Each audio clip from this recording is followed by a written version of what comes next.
Council members, for the school board members, we're pleased to give you an update on a lot of our economic development projects. A little bit of background. About almost now 2 years now, our city council is really focused on economic development. And from the number of workshops they conducted and they held, they came up with 7 guiding principles for economic development that were adopted as part of council economic development strategies. And we're now pleased to share with you that some of those initiatives underway. A couple key points of that strategy is that council felt that if we're going to do economic development, we had to do projects that were good for the community. Also, they had to be revenue generating projects that brought in some revenue, and that our investment in these projects also paid off.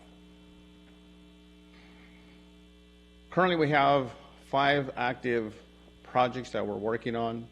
Evergreen, and I'll talk a little bit about each of these here in detail. Evergreen is a gateway project off 10th Street. So if you come off the off-ramp, that land parcel that's there, you got the donut shop on the corner, and that is currently underway. It's a 6-acre site that will consist of a shopping center complex that may include restaurants, retail, and a hotel. It's a freeway service, and the hotels would bring TOT from visitors, and it's probably the best and highest use for that land. And like I said, it's consistent with our revenue generating goal. They are currently, the developer is at Evergreen, is out of Irvine, and they have commenced the traffic study for their project, which is phase 1. And then we, the city, are also in discussions with them. You're probably familiar that the Chestnut fire station is also located on that area there. So we are in discussions with them as part of a phase 2 for their project, if they would be interested in also acquiring our fire station land so they could build a better and bigger project, maybe bring in other tenants that would also generate some sales tax, or perhaps a second hotel if there's capacity for additional rooms. But those are still discussions that are taking place, but for the meantime, they are moving forward with the 6-acre site and conducting the traffic study for that. There's a conceptual master plan for Gilroy Gardens that the Gilroy Gardens board undertook in the last year, 12 to 18 months. And the goal of that master plan is to increase their annual attendance.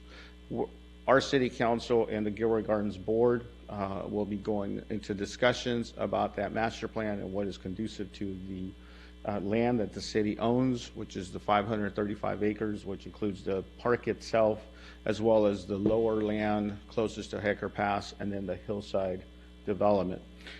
Gilroy Gardens, as a board, has been in discussions with a developer for a potential and possible mountain bike adventure park. Those are all preliminary discussions that have been taking place, and there's more to follow on that. The city, working in partnership with the the Economic Development Corporation, conducted a place-based economic development study looking at what parcels we have available within the city for shovel-ready projects. One of the things we learned with Great Wolf, for example, is that you have to have large land parcels ready to go, meaning that they've been entitled, environmental review has been conducted and approved, and it's basically shovel ready, that all a developer has to do is come in with their plans and get permits and start construction. So as part of that, we looked at 11 different large land parcels. For example, the South Point parcel over on the east side next to Kaiser, sort of near the school district area, as well as the Machado property. Another example is that 30 to 35 acre parcel at Gilroy Gardens, closest to Hecker Pass. We also looked at that. And we also looked at our 3 primary commercial corridors, 10th Street, 1st Street, and downtown, as possible opportunities to revitalize those corridors, being that they contain most of our commercial and retail businesses. A very exciting project that we're currently in discussions with the Sharks. We signed a 12-month exclusivity agreement with the Sharks organization to explore the framework for a potential public-private partnership for our sports park. And that work began earlier this year, and there's a number of technical studies that we've had to conduct to include updating a supplemental EIR for the master plan of the park. We've had to do hydrology studies because that area there is known to flood from the creek. Another key component that we had to mitigate is the loss of farmland. So that land is prime ag land, and there's a county, and the city also has, and so does LAFCO, a ag mitigation policy that whenever you take prime ag land out of production, the entity proposing to remove the land from active farming has to mitigate that by acquiring another one-for-one land parcel for the land you're displacing. So we were fortunate in that we were able to find a large parcel that's suitable for us to mitigate the approximately 80 acres that we will be taking out of production at the sports park when we move forward to expand the existing park. And so with us meeting that requirement, it alleviates a major hurdle for us to be able to develop the park. Our downtown core incentives, just July 1, as part of our new fiscal year, our city council adopted a couple of programs for our downtown. One is a facade program. The other, they did a fee reduction program that between 1st Street on Monterey, between 1st and 10th, any business that came in and wanted to renovate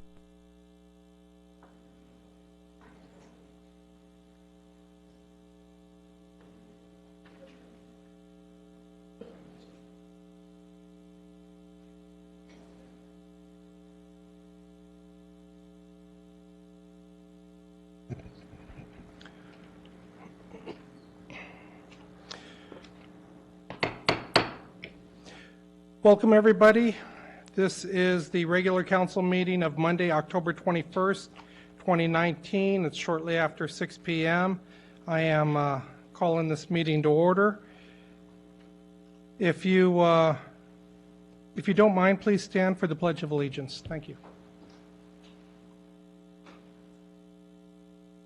I pledge allegiance to the flag of the United States of America and to the republic for which it stands, one nation, under God, indivisible, with liberty and justice for all. Please be seated.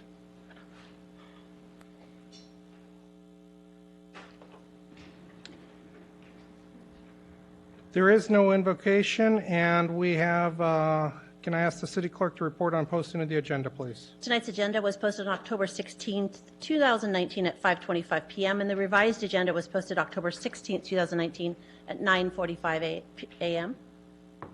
Thank you. Next item up is roll call. Ray Blankley. Here. Dion Bracco. Pilar Romanos. Carol Marks. Here. Fred Tovar. Here. Kat Tucker. Here. Roland Velasco. Here. Thank you. Under orders of the day, I see no changes. However, I do want to at least acknowledge for the council and for the audience that it is Council Member Fred Tovar's birthday today. Thank you. Can we go ahead and lead off with a with? I'm 30, by the way. So. With a little song for Councilmember Fred. Ready? Begin. Happy birthday to you. Happy birthday to you. Happy birthday, dear Fred. Happy birthday to you. There you go. Thank you. And as the council member said, he's just turning 30.